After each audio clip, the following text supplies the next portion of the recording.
नमस्ते दोस्तों। आज सुनिए, पूरा परिवार बिखर गया। पापा का अब सारा जोर बहनों की शादी जल्दी से जल्दी कर देने पर केंद्रित हो गया। उनकी अफनाहट देखकर अम्मा कहती, अभी कौन सी उम्र निकल गई है जो इतना ज्यादा परेशान हुए जा रहे हो। अभी पढ़ाई भी तो पूरी नहीं हुई है। हम तो चाह रहे थे कि पहले सुबीर की शादी कर दी जाए, घर में एक बहू आ जाए तो अच्छा रहेगा। माँ बड़े भैया की शादी के लिए कहती, बल्कि उनकी तो इच्छा यह थी कि पहले और दूसरे भैया अभिनव की शादी पहले हो, फिर लड़की की, क्योंकि दो बड़े भाइयों के रहते वह उनसे छोटी लड़की की शादी के पक्ष में नहीं थी। वह यह तर्क भी देती कि अभी वह 20 की भी पूरी नहीं हुई है। आज के जमाने में लड़कियों की शादी इतनी जल्दी कहाँ हो रही है। फिर लड़की पढ़ने में तेज है, ऐसे में उसे इतनी जल्दी घर गृहस्थी के चक्कर में डाल देना उसकी पढ़ाई चौपट कर देना है।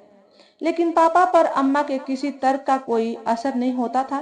हाँ, अम्मा की बातों से यह बात भी उभर कर सामने आई कि लड़कों की शादी पर उनका इतना जोर देने के पीछे एक और भी मुख्य कारण था। ताऊ जी ने अपने तीनों लड़कों की शादी कर दी थी। सौभाग्य से आज के माहौल को देखते हुए उनकी तीनों बहुएं ना सिर्फ काफी पढ़ी लिखी थी, बल्कि अपने काम व्यवहार से घर को खुशियों से भर दिया था। ताऊ जी ताई जी अपनी बहुओं की तारीफ करते नहीं थकती थी। दोनों लोग आए दिन कहीं ना कहीं घूमने फिरने निकलते रहते थे। जो भी मिलता वह जब तक रहता तब तक उसके सामने उनका तारीफ पुराण चलता रहता। उनकी इन्हीं सब बातों का भूत अम्मा पर भी सवार था कि जल्दी से जल्दी दो बहुएं तो घर में आ ही जाए। मगर पापा की इन बातों के सामने वह निरुत्तर हो जाती। जब वह कहते कि देखो, अब मेरे रिटायरमेंट के कुछ ही बरस बचे हैं। मैं रिटायरमेंट से पहले लड़कियों की शादी हर हालत में कर देना चाहता हूँ। लड़कों से पहले इसलिए करना जरूरी समझता हूँ कि बहू के आने के बाद घर में माहौल ऐसा बन जाता है कि लड़कियां उपेक्षित पड़ जाती हैं। लड़के अपने परिवार में व्यस्त हो जाते हैं। माँ बाप की ताकत बुढ़ौती के चलते कम हो जाती है। फिर लड़कियों के लिए शादी ढूंढना करना ऐसा दुष्कर कार्य बन जाता है कि सारा काम पिछड़ने लगता है, बिगड़ने लगता है। लड़कियां घर बैठी रह जाती हैं। अभी जो लड़के जब कहता हूँ साथ चले चलते हैं हर जगह, उन्हीं के पास तब इस काम के लिए समय नहीं होगा और ना ही इच्छा शक्ति। आज जो लड़के अपनी बहनों के लिए अच्छी से अच्छी शादी के लिए तत्पर हैं, वहीं अपनी बीवियों के सामने चाह कर भी नहीं कर पाएंगे। और मैं अपनी बेटियों के लिए यह बिल्कुल नहीं चाहूंगा। फिर बेटों की शादी का क्या, जब चाहेंगे तब हो जाएगी। लड़कों की शादी के लिए तो ऐसी कोई समस्या होती नहीं। अम्मा उनकी बातों के आगे चुप रह जाती और फिर पापा ने अपनी इच्छा अनुसार रात दिन एक कर 4 साल के अंदर दोनों लड़कियों की शादी कर दी। सौभाग्य से दोनों बहनों की शादी अच्छे घरों में हुई। दोनों ही बहनोई अच्छी नौकरी कर रहे थे और बड़ी बात की सज्जन भी थे। उनके दोनों दामाद उनकी उम्मीदों से कई ज्यादा अच्छे निकले। इस बीच दोनों बड़े भाइयों का व्यवसाय भी खूब चल निकला। दोनों भाइयों ने पढ़ाई की तरफ कभी विशेष ध्यान नहीं दिया, तो इसी को देखते हुए पापा ने जल्दी ही दोनों को बिजनेस करवा दिया था। दोनों ही लोग का रुझान भी बिजनेस ही की तरफ था, तो मन का काम मिलते ही दोनों भाई जी जान से जुट गए और सफल हुए। मेरा मन पढ़ाई की तरफ था तो मैं पढ़ता रहा। बहनों की शादी के बाद अम्मा की भी इच्छा पूरी हो गई। दोनों बेटों की शादी हो गई। कहा तो पापा लड़कियों की शादी रिटायरमेंट से पहले करने की कोशिश में थे, लेकिन अपनी दृढ़ इच्छा शक्ति के चलते वह इससे आगे निकल गए। रिटायरमेंट से 6 महीने पहले दो लड़कों की भी शादी कर डाली। अपनी दोनों बहुओं से अम्मा पापा बहुत तो नहीं, हाँ, कुल मिलाकर खुश रहते थे। हाँ, शुरुआती 4-6 महीने जरूर बहुत खुश रहे, मगर जल्दी ही बात बदल गई। दूसरी बहू के आने के बाद यह कुछ ज्यादा ही तेजी से बदली। फिर वह समय भी जल्दी आ गया कि घर में आए दिन चिक चिक होने लगी। दोनों भाभीियों के होने के बावजूद हर हफ्ते कई अवसर ऐसे आने लगे कि पापा, अम्मा और खुद मुझे अपने लिए भी चाय नाश्ता बनाने की नौबत आ गई। हमेशा खुश रहने वाले अम्मा पापा और खुद मैं अब शांत रहने लगे। बड़ी भाभी के दोनों बेटे जो 5-6 साल के थे, उनके खेल कूद के चलते हम तीनों का मन थोड़ा बहल जाता। छोटी भाभी अपने करीब 2 वर्षीय बेटे को घर के किसी सदस्य तक पहुंचने ही नहीं देती। मेरी पढ़ाई डिस्टर्ब ना हो, इसके लिए मैं पूरी कोशिश करता। पापा अम्मा की तबीयत अब इन्हीं चिंताओं के कारण खराब रहने लगी। फिर एक दिन मैं कॉलेज से लौटा तो देखा अम्मा पापा सुबह से कुछ खाए पिए बिना बैठे हुए हैं। नाश्ता के नाम पर कुछ बिस्कुट और पानी पिया था। जाने क्या हुआ कि उस दिन दोनों भाभीियों ने किचन की ओर रुख ही नहीं किया। अपने लिए वो लोग होटल से कुछ मंगा चुकी थी। यह जानकर मुझे बहुत गुस्सा आया। मैं बात कुछ आगे बढ़ाता कि अम्मा पापा दोनों ने मुझे रोक दिया। मैं नहीं मान रहा था तो अम्मा ने अपनी कसम दे दी। मैंने देखा उनकी आंखें भरी हुई थी, होठ फड़क रहे थे। पापा की तरफ देखा तो करीब करीब यही हाल उनका भी था। उन दोनों को इतना परेशान मैंने कभी नहीं देखा था। मैंने जब पूछा क्या हुआ, तो दोनों कुछ नहीं करते रहे। मगर अम्मा का गला लाख कोशिशों के बाद भी रूंध गया तो मैं अड़ गया। अब अम्मा ने बताया कि क्या हुआ, जिसे सुनकर मेरा खून खौल उठा। बात सिर्फ उसी दिन की नहीं थी, पिछले कई महीनों से ये चल रहा था। दोनों भाभियां पापा से बैंक में जमा सारा पैसा आधा आधा मांग रही थी। कह रही थी कि बिजनेस को ठीक से और आगे बढ़ाने के लिए पैसे दीजिए। क्या करेंगे रखकर? आखिर हमारा भी कोई हक है। रात दिन काम करते हैं, क्या हमें नौकरानी बनाकर लाए हैं? पापा ने जब कहा कि पैसा समीर की पढ़ाई शादी के लिए है, तुम सबके लिए जो करना था वह सब कर ही चुका हूँ। दोनों को पहले ही कितना पैसा लगाकर बिजनेस करवाया है। बिजनेस अच्छा चल भी रहा है। अब जो भी है यह छोटे के लिए है। आखिर उसके लिए भी तो कुछ करेंगे। वह बिजनेस की जगह पढ़ लिख कर नौकरी करना चाहता है। लेकिन दोनों भाभियां नहीं मानी। एक ही रट लगाए रही कि पढ़ाई तो आप पेंशन से ही करा लेंगे। वह पढ़ने में तेज है, नौकरी भी ले ही लेंगे। लेकिन पापा ने मना कर दिया। पापा ने आखिर दोनों भाइयों से पूछा, ये क्या हो रहा है?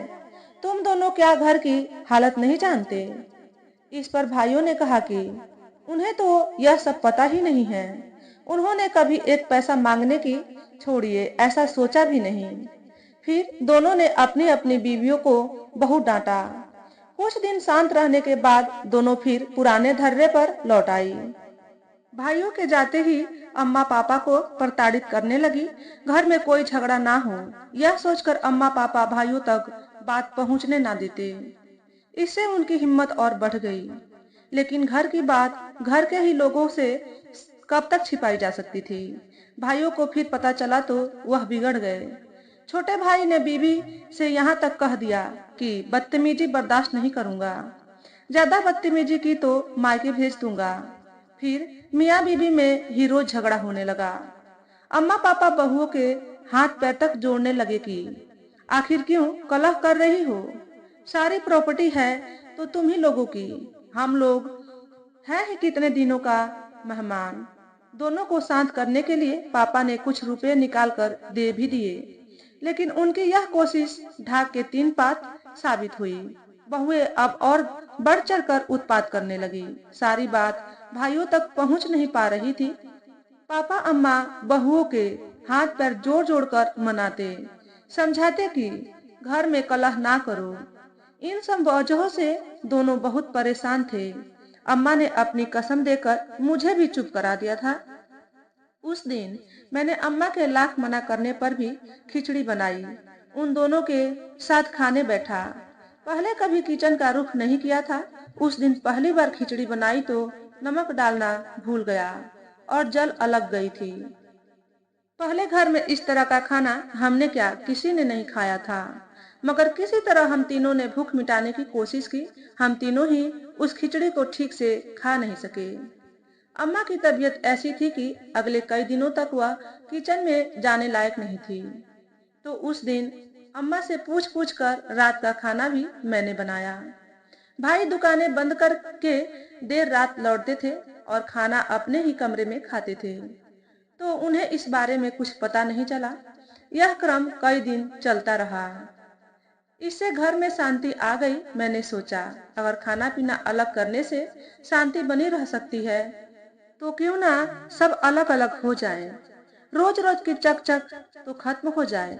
आखिर भाइयों से कितने दिन यह बात छिपेगी। मैंने सोचा, चलो किसी दिन भाइयों से बात करके अलग कर लेंगे। सही अवसर की प्रतीक्षा में 8-10 दिन निकल गए। इस बीच शांति बनी रही, तो मैंने सोचा शायद भाभीियों को अपनी गलती का एहसास हो गया है, तो मैं थोड़ा लापरवाह हो गया। इस बीच मैं दोनों टाइम खाना बना लिया करता था, मगर अम्मा पापा की खुशी नहीं लौटा पा रहा था। वे अपने पोतों को गोद में लेने खिलाने के लिए तरस रहे थे। उन्हें अपनी माओं के साथ सामने से निकल कर जाता देख उनकी आंखें भर भर आती। बच्चे भी अपने दादा दादी चाचा के पास आने को व्याकुल रहते, लेकिन माओं की शक्ति के आगे वे भी विवश थे, क्योंकि उनकी माँ उन्हें बाबा दादी की तरफ बढ़ता देखकर बेतरह डांटती, पीट भी देती, जानबूझकर ऐसी जली कटी बातें कहती कि पत्थर का कलेजा भी फट जाए। मेरे सामने तो जानबूझकर कहती कि बात बढ़े बवाल हो, लेकिन मैं अम्मा पापा की तबीयत और माँ की कसम के आगे विवश हो चुप रहता। भाभीियों को इससे भी चैन ना मिला। करीब 3 हफ्ते की शांति के बाद जब एक दिन मैं नहीं था, तो भाभीियों ने पापा अम्मा से फिर झगड़ा किया। इस बार सिर्फ पैसा ही नहीं, गहने भी निकाल कर देने को कहा। अम्मा ने मना कर दिया तो अंड बंड बातें की, धक्का मुक्की भी, जिससे अम्मा गिर कर बेहोश हो गई। उन्हें बेहोश देख पापा ने मुझे फोन किया, तुरंत आओ, तुम्हारी माँ की तबीयत ज्यादा खराब है। यह नहीं बताया क्यों। घर पहुंचा तो वहां कई पड़ोसियों को देखकर सहम गया। अम्मा बेड पर आंखें बंद किए हुए पड़ी थी। पापा सोफे पर भरी भरी आंखें लिए रुआंसे से बैठे थे। मैंने पूछा तो बोले, अब सब ठीक है। कुछ क्षण चुप रहने के बाद फिर कहा, बेटा कहीं और छोटा मोटा मकान किराए पर ले लो, वहीं रहेंगे, अब यहाँ ठिकाना नहीं। और फिर लाख कोशिशों के बावजूद वह फपक कर रो पड़े। उन्हें रोता देख मेरा खून खौल उठा। मैंने जिद पकड़ ली कि बताइए क्या हुआ। आज मैं कसम वसम कुछ नहीं मानूंगा। रोज रोज झगड़े से अच्छा है एक दिन निर्णय हो जाए। तभी पड़ोस की आंटी बोली, बेटा पहले माँ बाप की जिंदगी देखो, फिर जो करना हो शांति से मिल बैठकर बात कर लो सारे भाई। नहीं ऐसे तो किसी दिन कोई अनर्थ हो जाएगा, बूढ़ा बूढ़ी की जान चली जाएगी। फिर जो बातें मालूम हुई उसे मैं अपना आपा खो बैठा। भाइयों को तुरंत फोन कर बुलाया। दोनों भाइयों को जब अपनी बीवियों की करतूतें पता चली, तो उनकी आंखें आश्चर्य से फटी रह गई। दोनों ने अपनी बीवियों को खूब डांटा, पीट भी दिया। बड़ी तो शांत हो गई पति के रौद्र रूप को देखकर, लेकिन छोटी ने रोना पीटना शुरू कर दिया। चीख चिल्लाकर आसमान सिर पर उठा लिया। घर के दरवाजे पर एक बार फिर पड़ोसी इकट्ठा हो गए। घंटों की उठापटक के बाद किसी तरह सब शांत हुए और पापा की जीत के आगे सभी को झुकना पड़ा। सबके किचन और मकान में सबका हिस्सा उन्होंने अलग कर दिया। दोनों भाई कहते रहे कि पापा हम लोग ऐसा कुछ नहीं चाहते, मगर पापा का एक ही तर्क था कि देखो मैं नहीं चाहता कि हम दोनों की वजह से तुम लोगों की लाइफ डिस्टर्ब हो। हम दोनों अब कितने दिन के मेहमान हैं। तुम लोगों की पूरी लाइफ पड़ी है। तुम सबकी लाइफ अगर हम मियाँ बीवी के कारण डिस्टर्ब हो, तो यह तो हमारे लिए और भी दुख की बात है। इसलिए भलाई इसी में है कि तुम लोग हमारी बात मानो, अपने परिवार के साथ खुश रहो। हम दोनों भी अपना जीवन किसी तरह काट ही लेंगे। अब जिंदगी के लिए बचा ही क्या है। एक छोटे की शादी की चिंता है। अपने जीते जी वह भी कर दूं तो मुक्ति पालूं इस जिंदगी से। इन कुछ ही दिनों में इतना कुछ देख लिया है, जिंदगी के ऐसे ऐसे रंग देख लिए हैं कि मन भर गया है। भगवान जितनी जल्दी उठा ले उतना अच्छा, पापा यह कहते जा रहे थे और रोते भी। हम सारे भाई उन्हें समझा समझा कर चुप कराने में लगे रहे, मगर वह यह कहकर फूट पड़ते कि यह दिन भी देखने पड़ेंगे। ऐसा सपने में भी नहीं सोचा था। आखिर ऐसा कौन सा पाप किया था कि हमारे परिवार का यह हाल हो गया। घर के सदस्य इस तरह दुश्मनों सा व्यवहार कर रहे हैं। जिस कमरे में हम लोग बातें कर रहे थे, उसके पीछे वाले कमरे में अम्मा सो रही थी। जो डॉक्टर उन्हें देखने आए थे, उन्होंने कहा था कि इनका बीपी, हार्ट बीट बहुत बढ़ गए हैं, इन्हें आराम की सख्त जरूरत है। ऐसी कोई बात नहीं होनी चाहिए जिससे इन्हें तनाव हो, इससे इनकी जान खतरे में पड़ सकती है। जब वह घर आया था तो माहौल देखकर उसे बहुत कुछ मालूम हो गया था। हम तीनों भाई कमरे में पापा के साथ थे। उनकी भी तबीयत ना खराब हो जाए, इसी उद्देश्य से सब कुछ सामान्य सा दिखाने में लगे हुए थे। पापा ने समस्या के समाधान के लिए सबको जो अलग किया था उसे बिल्कुल पुख्ता कर देना चाहते थे। बार बार दोहरा रहे थे कि अब एक साथ रहना संभव नहीं है। मैं भी उनकी बात से सहमत था कि भाभीियों का जैसा व्यवहार है उसे देखते हुए तो एक साथ रहना संभव ही नहीं है। मगर दोनों भाई दिमाग से ज्यादा भावना से काम ले रहे थे और भावना में बहकर पापा को समझाने में लगे थे कि ऐसा कुछ ना करे, वो लोग अपनी बीवियों को समझा लेंगे और फिर ऐसी समस्या नहीं होगी। तभी एक और धमाका हुआ। हम सभी किसी अनहोनी की आशंका से सहम गए। पता चला कि मंजली भाभी अपने स्कूटर लेकर बहुत गुस्से में कहीं चली गई है। मैंने उनसे गुस्सा होने के कारण उठकर नहीं गया, लेकिन जब आधा घंटा से ज्यादा समय बीत गया तो मुझे चिंता हुई। पापा तो सुनते ही किसी अनिष्ट की आशंका से डर गए थे। बार बार मुझे भी ढूंढने जाने के लिए कह रहे थे। आखिर मैंने मंझले भाई को फोन किया तो उन्होंने कॉल रिसीव ही नहीं किया। फिर बड़े वाले को किया तो उन्होंने कहा कुछ पता नहीं चल रहा है, मोबाइल ऑफ किया हुआ है। यह सुनकर मैं भी सन्न रह गया। ऐसे में जो होता है वही हुआ। तुरंत बुरे ख्याल मन में आने लगे कि वह कहीं कोई गलत कदम ना उठा ले। आजकल तो लोग जरा सी बात पर सुसाइड कर ले रहे हैं। कहीं भाभी ने यह कदम उठा लिया तो पूरा घर तबाह हो जाएगा। भैया का तो जीवन ही बर्बाद हो जाएगा। बच्चे को कौन देखेगा? बिना माँ के बच्चा कैसे जिएगा? यह बात मन में आते ही मैं तुरंत गोमती नदी पुल की ओर भागा। बाइक जितनी तेज चला सकता था उतनी तेज चलाई। सोचा यह नदी ना जाने कितनों को समेट चुकी है, उस सूची में मेरे घर के किसी सदस्य का नाम ना जुड़े। इस भावना से यही प्रार्थना करता नदी की हर उस संभावित जगह पर गया जहां अक्सर ऐसे कांड हुए। इस बीच भाइयों को भी फोन करके पता करता रहा। हर बार निराशा हाथ लगी। मैं 2-2.5 घंटे में घर वापस आ गया। दोनों भाई मुझसे कुछ देर पहले आ चुके थे। सबके चेहरे पर हवाइयां दौड़ रही थी। क्या किया जाए किसी को कुछ समझ में नहीं आ रहा था। पुलिस में रिपोर्ट लिखाई जाए, उनके मायके बताया जाए कि नहीं, यही सब बातचीत कुछ देर चली। फिर यह तय हुआ कि अभी और खोजबीन कर ली जाए, जहां तक हो किसी को बताया ना जाए। फिर यह समस्या आई कि 3 लोग इतने बड़े शहर में उन्हें कहां ढूंढेंगे। आखिर तय हुआ कि कुछ और करीबी रिश्तेदारों को साथ ले लिया जाए। इसके लिए कई लोगों को फोन कर मदद के लिए कहा गया। घर आने में लोग समय ना गंवाए, इसलिए बोल दिया गया कि जो जहां है वहीं से चला जाए ढूंढने। हम तीनों ने पापा को धैर्य से काम लेने को कहा।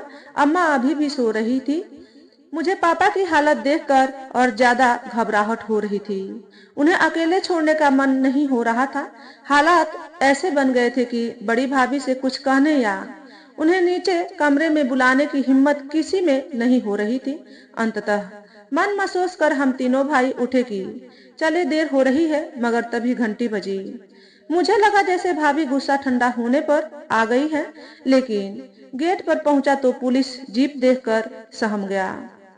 पूरे शरीर में सनसनाहट होने लगी, पसीना होने लगा। किसी अनहोनी की आशंका से मन कांप उठा। भाइयों के चेहरे पर भी रंग उड़ गया था। लपक कर सब इंस्पेक्टर के पास पहुंचे कि क्या हुआ, तो उसने जो बताया उसे सुनकर पापा वहीं बेहोश होकर गिर पड़े। हम भाइयों को पैरों तले जमीन खिसक गई। मंझली भाभी ने थाने में धारा 498 दहेज प्रताड़ना कानून के तहत हम तीनों भाइयों पापा अम्मा के खिलाफ एफआईआर दर्ज कराई थी। साथ ही जान से मारने का प्रयास भी जुड़ा था। हम सब गिड़गिड़ाने लगे कि यह सब झूठ है। घर में दहेज का तो कभी नाम ही नहीं लिया गया। यह मामूली घरेलू कलह के अलावा कुछ नहीं है। बड़ी भाभी को भैया ने सामने लाकर खड़ा कर दिया। कहा कि घर की ये बड़ी बहू है, इन्हीं से पूछताछ कर लीजिए, क्या इन्हें एक शब्द भी कभी दहेज के लिए कहा गया है। इस बीच जो डॉक्टर अम्मा को देख कर गए थे, उन्हें ही फोन कर बुलाया गया कि पापा को भी देखे। पापा अम्मा की हालत देखकर पुलिस का रुख थोड़ा नरम था, लेकिन उसने भी साफ कह दिया कि हम कानून के आगे विवश हैं। इस धारा में गिरफ्तारी तो किसी भी सूरत में नहीं रुक सकती। रिपोर्ट झूठी है या सही, यह कोर्ट ही तय करेगी। हाँ, रिपोर्ट लिखाने वाला रिपोर्ट वापस ले ले तो ही बात बन सकती है। यह सुनते ही मैंने भाभी के बारे में पूछा कि वह कहाँ है। मैंने सोचा कि उनके हाथ पैर जोड़कर उन्हें समझाऊं कि रिपोर्ट वापस ले लें। दहेज को लेकर तो कोई बात ही नहीं हुई। पापा ने तो शादी के समय उनके फादर के सामने अचानक आर्थिक समस्या आ जाने पर उनकी मदद भी तुरंत की थी। कहा था कि अब आप हमारे रिश्तेदार हैं, हमारा मान सम्मान एक है, हमें एक दूसरे का पूरा ध्यान रखना है। लेकिन पुलिस ने उम्मीदों पर और पानी फेर दिया कि वह एफआईआर लिखाने की जिद पर अड़ी रही और लिख जाने के बाद मायके जाने की बात कहकर जाने लगी, तो उन्हें मेडिकल चेकअप के लिए रोक लिया गया। उनके घर के लोग आ चुके हैं, आप लोगों को चलना ही होगा। इस बीच डॉक्टर ने यह कहा कि मदर फादर दोनों की हालत सीरियस है, तो पुलिस ने उन्हें सरकारी हॉस्पिटल में एडमिट करा दिया, मगर गिरफ्तारी किसी की नहीं रुकी। इस बीच सारे रिश्तेदारों को फोन किया गया, लेकिन कुछ लोग ही मदद को आगे बढ़े। दोनों भाई स्थानीय व्यापार मंडल के सदस्य थे, एक उसमें पदाधिकारी भी थे, तो व्यापारियों का भी एक हुजूम मदद को थाने पहुंचा। लेकिन पुलिस ने साफ कह दिया कि अब जो भी हो सकता है वह कोर्ट ही से हो सकता है। भाभी के मायके वाले लाख कोशिशों के बावजूद भी सामने नहीं आए, बात नहीं की। अगले दिन हम तीनों भाई तमाम कानूनी पचड़ों को पूरा कर जेल पहुंच गए। पापा अम्मा भी तबीयत ठीक होते ही जेल आ गए। वहां उनकी हालत देखकर भाभी की हरकत पर खून खौल उठा। पापा अम्मा हफ्ते भर में ही आधे हो गए थे। अम्मा जिन्हें पहले कभी चलने के लिए छड़ी या किसी सहारे की जरूरत नहीं थी, वही अब छड़ी लेकर मुश्किल से चल पा रही थी। इस बीच बहनोइयों ने एड़ी चोटी का जोर लगा दिया कि समझौता हो जाए, मामला खत्म हो, सब शांति से रहे। जो बात हुई ही नहीं, आखिर पूरे परिवार को उसी आरोप में क्यों जेल में सड़ाया जाए। लेकिन भाभी के परिवार का दो टूक जवाब की नहीं, दहेज प्रताड़ना ही का मामला है। मेडिकल चेकअप में चोट के निशान साफ मिले हैं। भैया ने गुस्से में जो हाथ उठाए थे, उन्हीं के एक दो स्याह निशानों को वो गंभीर चोटें बता रहे थे, जान से मारने का प्रयास बता रहे थे। बड़ी भाभी ही बच्चों के संग घर में बची थी। उनका नाम छोटी ने अपनी रिपोर्ट में शामिल नहीं किया था, क्योंकि वह दोनों मिलकर ही तो कोहराम मचा रही थी। लेकिन गनीमत रही कि उन्होंने रिपोर्ट नहीं लिखाई। बाद में वह बच्चों के संग मायके चली गई। घर पर ताला लटक गया। मुकदमा आगे बढ़ा, पेशियां शुरू हुई। बहनोई जल्दी जल्दी पेशी लगवाकर मामला जल्दी निपटाने के प्रयास में जुटे। सुलह की भी कोशिश करते रहे, मगर शर्त आई कि सारा खर्च दे और पूरा मकान भाभी के नाम लिख दिया जाए। पापा शर्त मानने को तैयार नहीं हुए। उन्होंने साफ कहा, दुनिया के सामने हम दहेज लोभी बन गए, हत्या की कोशिश करने वाले बन गए। जिस दरवाजे पर कभी पुलिस नहीं आई, वो पूरा घर आज जेल में है। जो सोचा भी नहीं था, वह सब जलालत झेल रहा है। परिवार आखिर अब बचा ही क्या है, जिसको बचाने के लिए हम उसे मकान देकर सड़क पर भीख मांगे। आज यह देंगे, कल को दुकान, पेंशन भी मांगेगी। फिर क्या करेंगे? फिर इसको देंगे तो दूसरी भी मांगेगी। उसे कहाँ से ला कर देंगे? अपना हाड़ मांस बेच देंगे तो भी ना दे पाएंगे। मुलाकात के वक्त पापा अपनी लड़कियों दामादों के सामने रो रो कर कहते कि बेटा यहाँ जो गति हो रही है उससे तो लगता ही नहीं कि हम यहाँ से जीवित निकल पाएंगे। सही कहूँ बेटा तो अब हम घर जाना भी नहीं चाहते। जितनी बेइज्जती दुनिया के सामने हुई है, जिस तरह टीवी पेपर में हमारा तमाशा बना है, उसके बाद तो अब जीने का मन नहीं करता। सारी दुनिया हम ही पर थूक रही है, हमें ही सारा दोष दे रही है। अरे कोई एक बार नहीं पूछता कि बहू कैसी है। मेडिकल रिपोर्ट हवा में लहराते टीवी एंकर चिल्लाते हैं कि ससुराल वालों ने बेरहमी से बहू को पीटा, लेकिन कोई एक बार भी नहीं पूछता कि उसने कितनी बार हमें मारा, धमकी दी। हमने तो रिपोर्ट नहीं लिखाई। नियम तो वृद्धों की सुरक्षा का भी है। उसी दिन हम लोगों को यह भी पता चला कि भाभी पहले भी कई बार झगड़ा कर चुकी है, धक्का मुक्की बहुत बार किया, 2-3 बार हाथ भी उठा चुकी है। हर बार जेल में सड़ा देने की धमकी देकर माँ बाप का मुंह बंद किए रहती थी। यह सब जानकर हम सारे भाई उबल पड़े। हम सब ने कहा कि यह बातें समय से मालूम हो जाती तो यह नौबत ना आती। मैंने बहनोई से कहा कि वकील से बात करें कि क्या अब वृद्ध माता पिता को मारने पीटने धमकाने ब्लैकमेल करने के आरोप में एफआईआर हो सकती है। यदि हो सकती है तो किया जाए। उसने हमारे खिलाफ झूठी रिपोर्ट लिखाई, हम क्या सच भी नहीं लिखा सकते? लेकिन मेरी बात पूरी होते ही पापा ने हाथ जोड़ते हुए कहा, नहीं ऐसा कुछ मत करना, हम भी वही करेंगे तो हम में उसमें फर्क क्या रह जाएगा। और फिर पोते का नाम लेकर बोले, अगर बहू भी जेल चली गई तो उसकी देखभाल कौन करेगा? बाप तो यहाँ है बेचारा, लावारिस हो जाएगा। तभी भैया बोले, जब उनकी लड़की भी जेल में होगी तब उन्हें पता चलेगा कि जेल, पुलिस, समाज में बेइज्जती की पीड़ा क्या होती है। तभी वह केस वापस लेंगी। जब तक केस वापस नहीं होगा तब तक कुछ नहीं होगा। हम जेल में ही सड़ते रहेंगे। अभी जमानत तक नहीं हो पाई है। हम तो जो सच है वही कहेंगे, उसकी तरह झूठ तो नहीं कहने जा रहे। लेकिन सब बेकार, सारे तर्क फेल। पापा पुत्र नहीं, पोता मुंह में टस से मस ना हुए। और अम्मा वह तो कुछ बोलती ही नहीं थी। हर बात का जवाब हाँ हूँ, वह भी कई बार पूछने पर। जेल में आने के बाद उनकी सेहत तेजी से गिरती जा रही थी। जमानत की सारी कोशिश बेकार हो रही थी। कुछ न कुछ अंगड़ा हर बार लग जा रहा था। कभी केस का नंबर नहीं आता तो कभी नंबर आया तो जज साहब उठ गए या फिर वकीलों ने बाइकआउट कर दिया। जज साहब के अचानक ही चले जाने पर मन में बड़ी गुस्सा आता कि हर चीज पर स्वतः संज्ञान लेने वाले न्याय मूर्तियों इस बात का स्वतः संज्ञान कब लेंगे? दूसरे पक्ष के लोग कोई कसर नहीं छोड़ रहे थे केस को उलझाए रखने के लिए।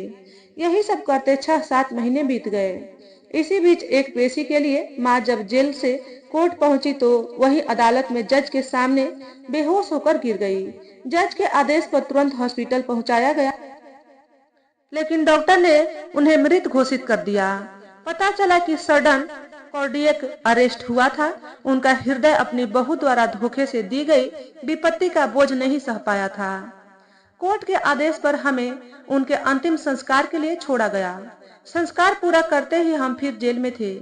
पापा की हालत भी हमें बराबर भयभीत किए जा रही थी। इस बीच आर्थिक रूप से घर पूरी तरह बर्बाद होने के कगार पर पहुंच गया। भाइयों की दुकानें उसी दिन से बंद थी। बहनोई बराबर लगे रहे, पैसा भी खूब खर्च कर रहे थे। बहनें जब मिलने आई तो उनसे हम लोगों ने कह दिया कि जब बाहर आएंगे तो सारा पैसा दे देंगे। बहनोइयों को जब पता चला तो वो नाराज हुए कि यह सब सोचने की जरूरत नहीं है, आखिर हम भी परिवार के सदस्य हैं।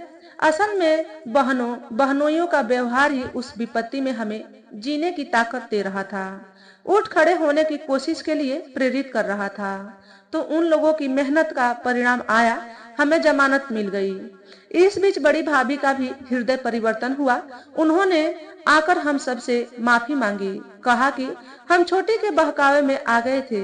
हमें बहुत पछतावा है। उनकी माफी, उनके आंसू देखकर पापा ने उन्हें माफ कर दिया। उनके परिवार ने भी मदद शुरू कर दी। बड़ी भाभी के बयानों ने अहम भूमिका निभाई। कई साल मुकदमेबाजी के बाद अंततः हम जीत गए। सभी लोगों को कोर्ट ने बाइज्जत बरी कर दिया। छोटे और उसके मायके वालों को सख्त चेतावनी मिली। पुलिस वालों को दोनों पक्षों की विवेचना ठीक से ना करने के लिए चेतावनी मिली। तब पापा ने तमाम बातों के साथ यह बहुत क्रोधित होकर कहा कि हमारी गिरफ्तारी पर तो यह मीडिया बड़ा चीखा था, लेकिन बाइज्जत बरी होने पर एक शब्द नहीं बोल रहा। उसे तो यह भी नहीं मालूम कि हम बाइज्जत जीत गए हैं। ऐसे मीडिया से तो अच्छा है कि देश बिना मीडिया के ही रहे। उनका गुस्सा जायज ही था।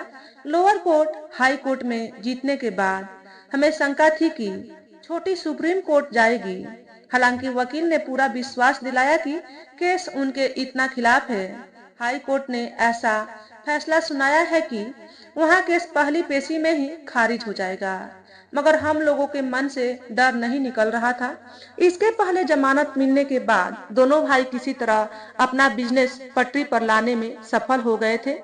घर जो बहुत दिन तक बंद रहने के कारण भूत घर बन गया था, उसे हमने बहुत कोशिश की, बड़ी भाभी ने भी, लेकिन घर की रौनक नहीं लौटी। घर में हर तरफ माँ का आंसू भरा चेहरा दिखाई देता, लगता जैसे उनकी सिसकियां सुनाई दे रही हैं। बड़ी भाभी से भी तो अब किसी का पहले जैसा लगाव नहीं बन पा रहा था। भैया का भी, हालांकि भाभी अपनी तरफ से जी जान से लगी थी। हमेशा हंसी मजाक करने वाले बड़े भैया अब बहुत गंभीर हो गए थे। दोनों भतीजे भी शांत रहते थे। उनकी बाल सुलभ चंचलता, शरारत सब भी लुप्त हो गई थी। पापा अब मशीनी मानव से बन गए थे। भावहीन चेहरा लिए कभी इधर तो कभी उधर बैठे रहते। रात में जागते मिलते, किसी से भी काम के अलावा कोई बात न करते। उनका मन बहला रहे, इसके लिए हम लोगों ने कोशिश की कि उन्हें दुकान पर बैठाया जाए, लेकिन वह चुप रहे, मगर गए नहीं। घूमने फिरने के लिए लाख कहने के बाद भी टस से मस नहीं होते। समय बीतने के साथ परिवार की जिंदगी चलने लगी। पापा अब फिर मेरी पढ़ाई को लेकर चिंतित हो गए। वह बोले, देखो तुम्हारी माँ तो यह इच्छा लिए मर गई कि तुम भी एक लाइन से लग जाओ। मैं चाहता हूँ कि तुम्हारी भी शादी करके अपनी जिम्मेदारियों से मुक्ति पालूं।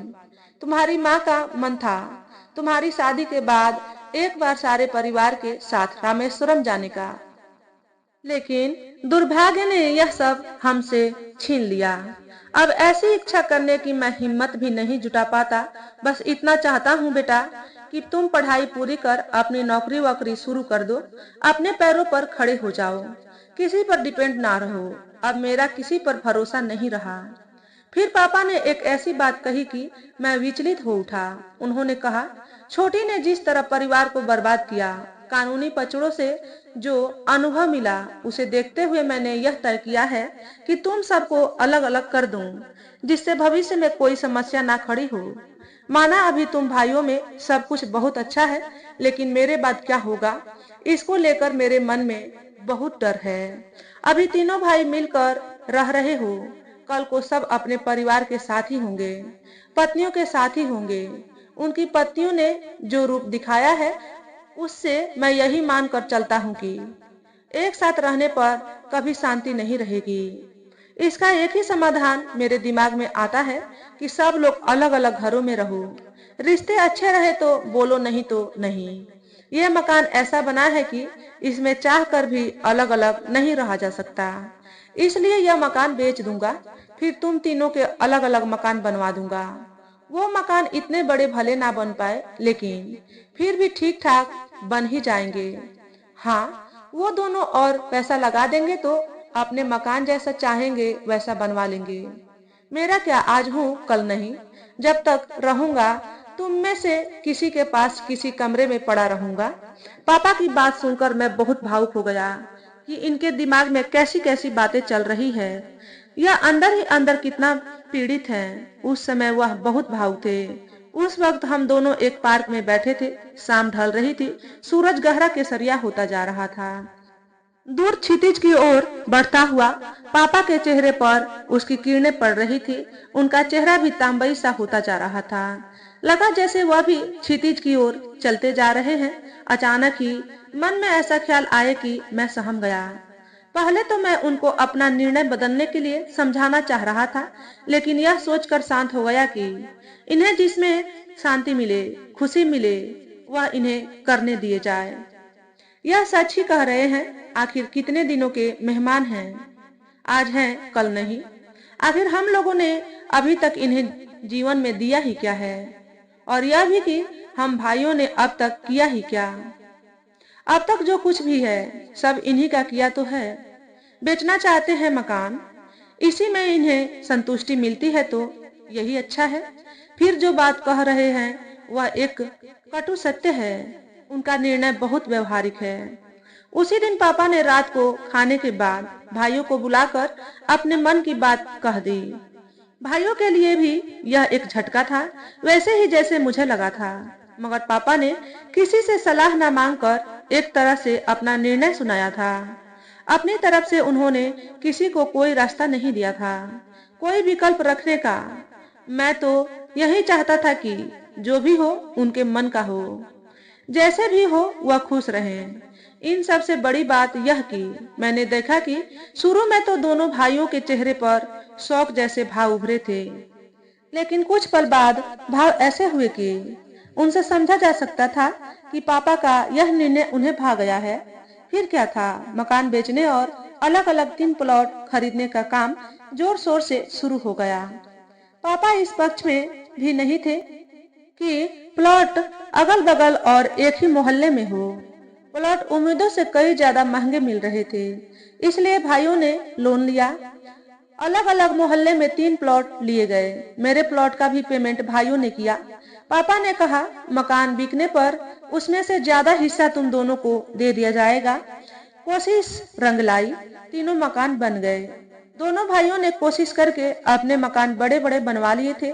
मेरे लिए मुश्किल से 3 बेडरूम का छोटा सा मकान बन सका, क्योंकि अच्छी खासी रकम प्लॉट के एवज में भाइयों को भी दी गई थी। फिर वह दिन आया जब परिवार 3 टुकड़ों में अलग अलग घरों में रहने लगा। वही परिवार जिसे मोतियों की तरह चुन चुन कर बनाने में पापा अम्मा ने अपना जीवन लगा दिया था। दोनों भाइयों ने पापा को अपने अपने पास रखने की पूरी जिद की। मैं अब भी विश्वास से कहता हूँ कि उन्होंने वह जिद पूरी ईमानदारी से, पूरे मन से नहीं की गई थी। पापा ने मेरी तरफ इशारा करते हुए कहा, अभी मुझे इसी के साथ रहने दो। मकान ही अलग हुए हैं, हम लोग अलग नहीं हुए हैं। यह बात पूरी करते ही वह एकदम फूट कर रो पड़े थे। तो दोस्तों, आज के वीडियो में बस इतना ही। अगर हमारे द्वारा बताई गई कहानी थोड़ी सी भी अच्छी लगी हो तो वीडियो को लाइक और शेयर करें। चैनल पर पहली बार आए हो तो चैनल को सब्सक्राइब करके बेल नोटिफिकेशन को ऑल पर सेट कर लें, ताकि आपको ऐसे ही अच्छे अच्छे वीडियो देखने को मिले। हमेशा खुश रहें, हमेशा स्वस्थ रहें। वीडियो देखने के लिए आपका बहुत बहुत धन्यवाद।